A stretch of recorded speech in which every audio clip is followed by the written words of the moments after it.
and welcome to the Gothic Unicorn. Today I am back on the trash to miniature treasure track. Now this is something that is really close to my heart. I love making things out of materials that would otherwise go to waste. Okay, so most of the materials that I reuse actually come out of the recycling, because obviously we should recycle cardboard food packaging, plastic materials where we can. But I think if I can reuse it, I'm going to do it. And just looking around my work table at the moment, there are 3 or 4 items that would otherwise be classed as rubbish that are in use for storing things, that kind of thing. Little pots are great for that. I've also got one of the plastic lids off a Pringles tube that I use for glue. It's great for putting a small amount of glue on when I want to use PVA for certain things. Now I use bits of offcuts from my food packaging for my normal glue, because I put that out onto a little bit of the food packaging that would otherwise go to waste, and you pick it up with a cocktail stick. That's just something that, you know, it's an offcut. Obviously the main thing that I use, the main material, and this is also the main material that I store, are cereal boxes. Now you can use any food packaging as long as the quality suits your purpose. You need it to be a reasonable weight. You don't want anything too thin. And there are different qualities of food packaging. Now within reach, I've got this, which is the remains of a cereal box. I've got a nice piece there. Now I like using cereal boxes because they come in reasonable sized pieces, which is great, because if you want to build something a bit bigger, you can do. So that's why I go for cereal boxes. But if you're doing something smaller, you can use whatever box you've got. I've done stuff in the past whereby I have used smaller boxes. This just happens to work for me now. And this is actually left over from doing some flooring in another project. I cut that chunk out to do that. I think that's what it was. Or the other half was used for doing the floor. I can't remember. But then you get other boxes, and this cracker box is just such an example. And the board is far rougher. This will be going in the recycling because it doesn't do what I need it to do. It's almost rough enough that I could actually use it probably for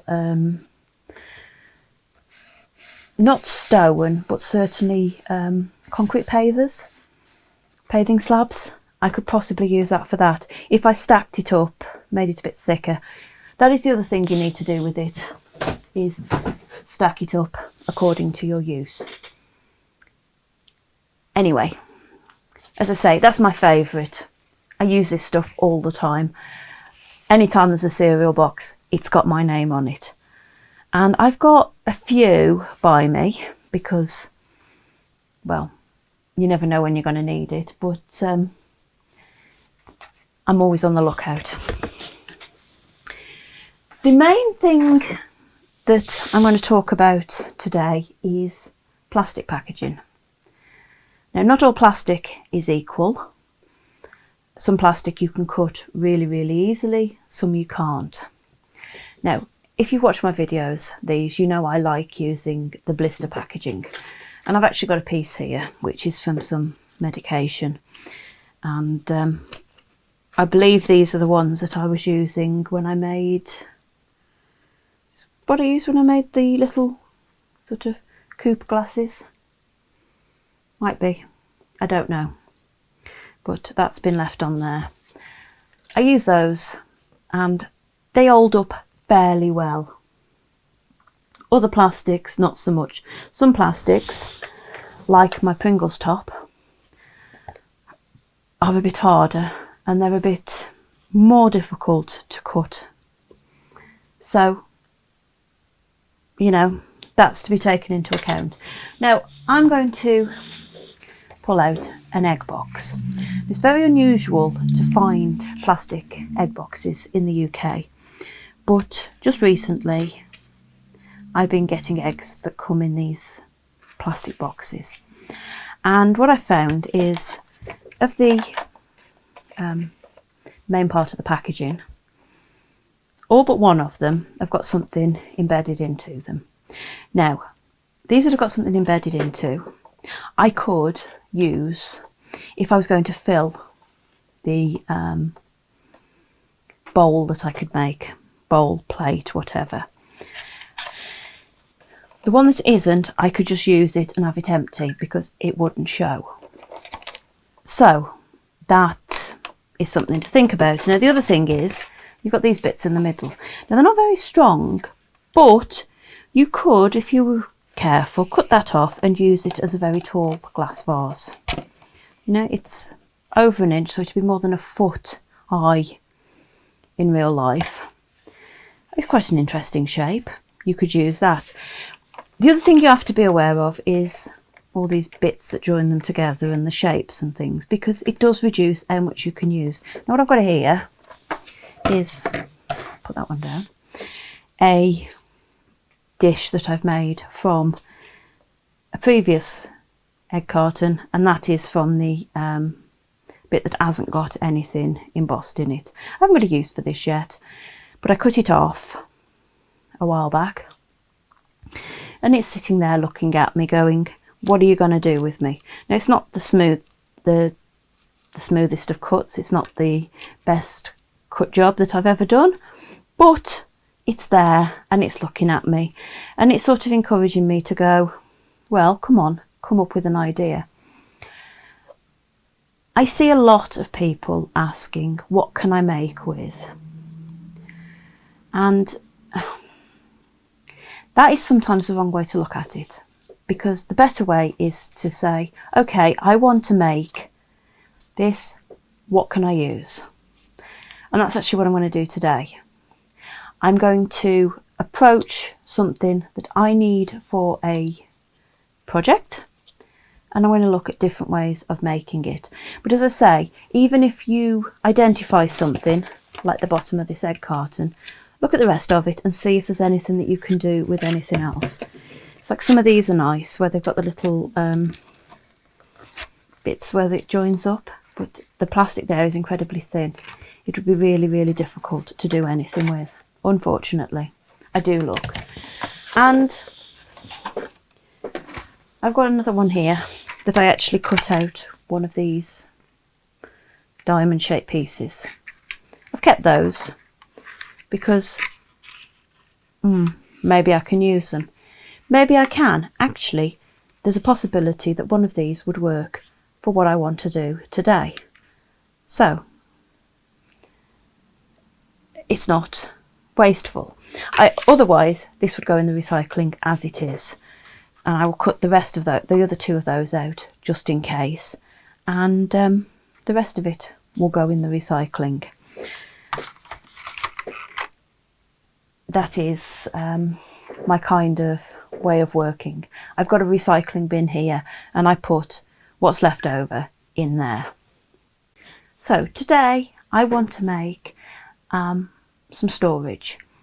I want some baskets or boxes that I can use as sort of storage in a shop situation. Now, I've made baskets before, a couple of different ways. I've made boxes, but these ideas are spread across a number of different videos. At the most basic, I could get some material, food packaging, something like that, that looked the right kind of colour, you know, a nice brown and make a cardboard box. If you make it so it's the wrong way round and then fill it, you're not going to see the printed side. Or you could do it by sticking two thin layers together so you get two of the unprinted side. Obviously, if you're prepared to be a bit more cunning, you can use something that's made with craft, that is that brown paper. I've got cardstock that's actually made for crafting in that colour. It makes great cardboard boxes. I've done that. That's great. That's a bit too simple though. So we're going to be looking at a few more complicated ideas.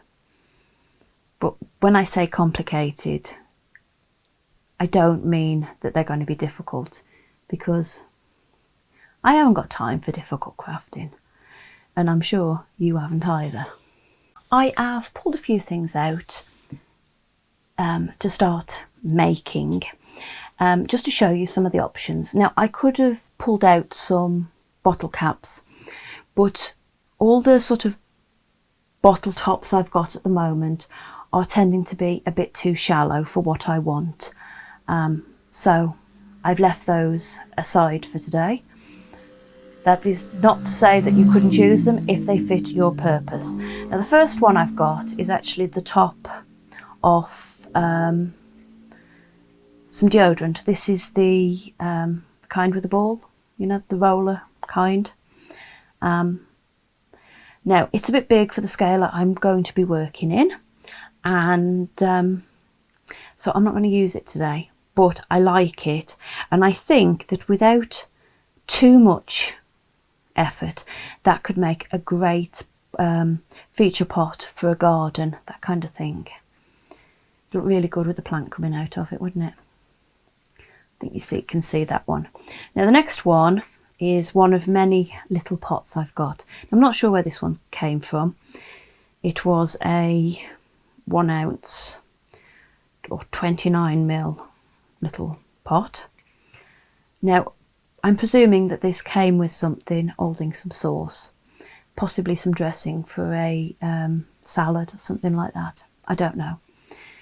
It's got a few marks because it's been pulled out a few times before, paint marks mostly. But again, it's a bit big for what I want, and I don't fancy cutting it down.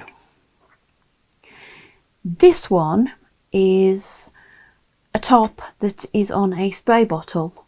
Normally the sort of pump spray bottles to stop you spraying when you don't want to. That is great. The size is good, but because it's a nice clear piece, I'm going to keep it because I could use this to replicate glass. I see lots of possibilities in that. So that's what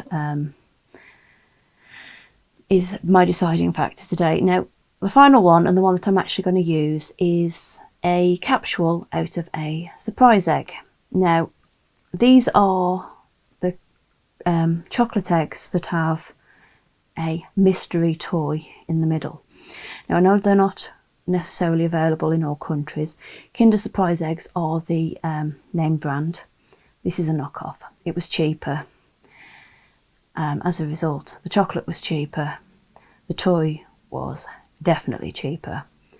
But I quite like the capsule, and I kept it because it's a decent colour. I haven't got to paint it before I do anything, which is a bonus. And it's still made of reasonable material. So this is what I'm going to use. Now, I could cut this down, paint it up with a metallic paint effect, and I'd have a nice metal tub using either side. I get 2 out of 1. But I don't want that. I want a basket. And so I'm going to be covering this with some string. Now, the string is just like a jute twine. You can use a white string like once upon a time was used for tying up packages, if that's what you want. But I want the rustic look. This is the rustic stuff, and this goes so far. I buy this when it's in the cheaper shops with their gardening ranges. So normally in the spring or early summer, I can pick this up for not very much money. And I've got various kinds, various thicknesses and slightly different colours, and I love it. So that's the other main material I'm going to be using for this little make. I began by cutting the capsule apart and removing the plastic hinge, and I've just dropped that straight into glue, which is really clever of me, especially because that one isn't the one that I'm going to glue on. Now I'm going to use the bigger piece, and I have cut that off there and made it as smooth as I can. That's all going to be covered up though, so I'm not worried about trimming it down or anything. I'm going to use this one for something else, possibly a bit later on, but if not, it would work. Yeah, they will work with my scale. They're a little model off to the side that I'm using to represent the kind of scale that I'm working on. So I'm going to start with the string, and I'm going to start with the underneath of the container. Now this is a laborious, time-consuming, and yeah, all that kind of a job. But I'm going to put a lot of glue on in the first place, and what I want to do is I want to actually bend. I'm going to trim that off because it's always good to start with a fresh end. I'm going to just stick the end into some glue as well.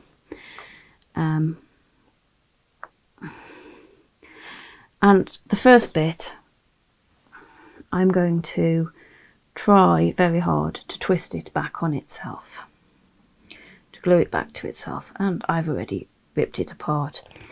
Now what I do find is sometimes it's worth putting the glue on and letting it set a little bit before you try and do it. And that's probably what I should have done here. But you're going to make a spiral with it, ideally as tight as possible for this to look like a basket. But what I tend to do is I tend to make a little spiral. It's a little bit more oval than I'd like, but again, I'm going to work with it between my fingers, and then I'm going to stick it onto the glue that's on there, and I'm just going to hold that in place. It's going to take a moment to grab hold because obviously I want the glue to get up into the string, and I've got the start of my spiral. Now I've been getting comments again about how I talk too much. If that's how you feel, don't bother watching my videos. I have been quite open about the fact that I have issues. The main one of which is that I go through periods where I cannot talk. And it is incredibly difficult for me to deal with strangers, deal with things like using the telephone. There's a number of reasons why. That I'm not going to go into on a miniatures video, but I also have problems with concentration, and what I find is that if I don't gabble away to myself while I'm doing this, I will get distracted. I will leave what I'm doing, leave the video running, and you won't get a video because I will wander off and go and do something else. Simple. It really is as simple as that. And well, I like sharing what I do, and there's a lot of people out there that like what I do. I don't like music on videos. I find it incredibly distracting, especially when the music is louder than the speech, or when there is no speech. You don't tell me what you're using. it's not always easy, especially not when you're dealing with people around the world.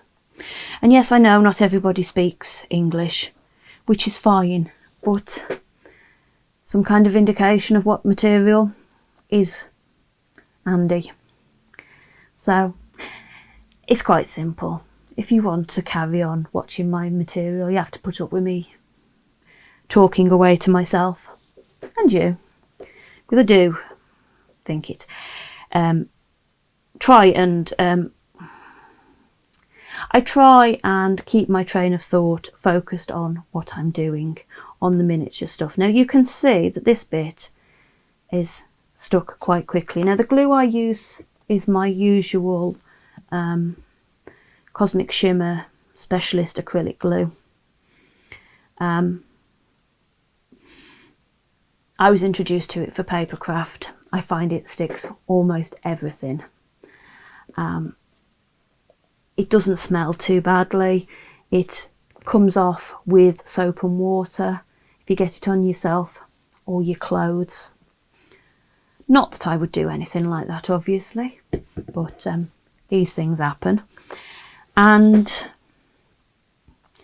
it's great because it goes tacky quite easily.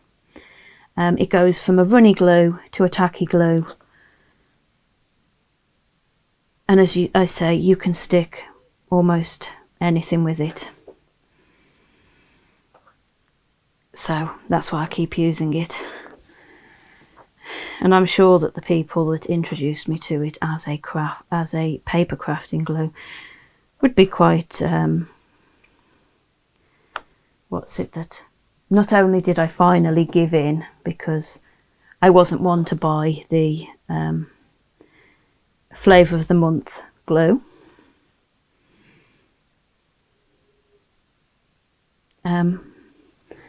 but I wouldn't be without it anymore.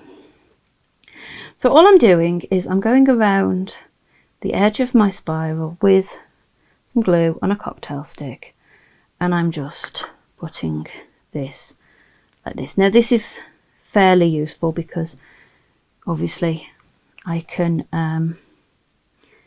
leave this upside down to dry, and I can leave it upside down if I want to go away and take care of other things. So I'm just going to carry on with this. I'm not going to do all of it on camera because it's going to take me a while, and when I come back I will be closer towards the end and I'll show you how I'm going to finish it off. I have finished wrapping the container with the string, and I've got a basic basket. Now you do need to finish off the top, which is what I'm going to do now. If you don't intend to fill your basket, you might want to add a bit of a lining to it, even if that's just a bit round the top. I'm going to fill this. I want it to be filled to overflowing, so I'm not going to worry about it. Now to fill it, to finish it even, you need to put something around the top. Now you can just use a length of string actually just fastened around the top, a bit neater, or you can do something a bit more complicated. I'm going for the bit more complicated, and I have prepared a braid. Now this is a 3-strand braid. You could just do a twist. You could twist 2 together and make sure that you put lots of glue over it to help it stay in place. And what I did is I actually had a knot at that end to start with, but I put a good quantity of glue on there, and it's almost dry. It's still a little tacky, but it is almost dry, and that is just going to keep everything in place. And then I'm going to glue this very, very carefully around there. Now you might think it's not going to work, but it will, with some careful manipulation, go around the top of the little capsule container. So that's what I'm going to do. Now I've had my glue sitting for just a couple of minutes because I want it to be a bit tackier rather than really runny, but not so tacky that I struggle with it. And I am just going to put this around the edge of here, and I'm going to then start putting the braid on. And it really is simple as that. So you just decide where you want to start. I'm going to start there, I think. And I'm going to maneuver this around the edge. Now, once I get to the other end, I'm going to trim it off a bit longer than I want, and set the glue as I did at that end where I want it to finish. So I'm just going to go and do that, and I'll be back to show you the result. And here we have it. I've stuck it in place. I've let the glue start to cure. It's not quite cured yet, but I've got quite an acceptable basket. It's not going to pass too close to scrutiny, but I think for what I want it to do, this is going to work really, really well. So, a basket from junk. Now, the second thing that I'm going to make is I'm going to make a fake crate. Now, I've made crates before using wooden craft sticks, popsicle sticks, stirrer sticks, even matchsticks have been used. But I just want a little fake crate or two, and this is a really quite simple idea. This is my trash crate. Now, I've made it look like a wooden crate, at least externally.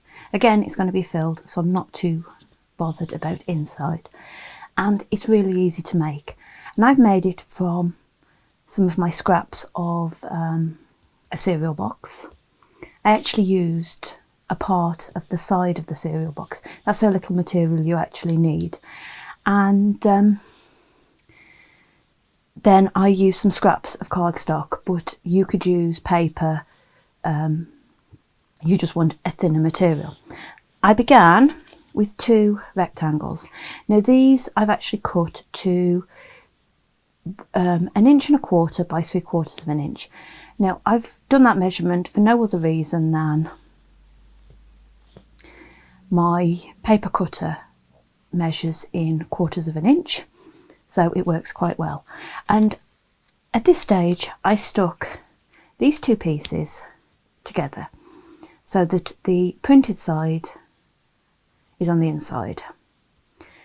That makes the base of my crate. Now, at this point, I got out an alcohol marker and I coloured this.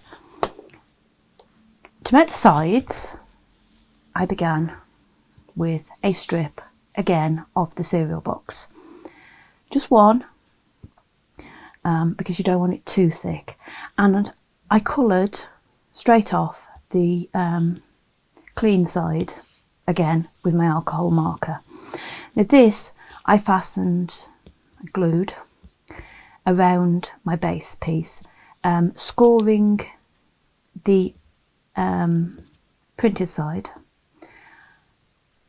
which formed the outside of the crate.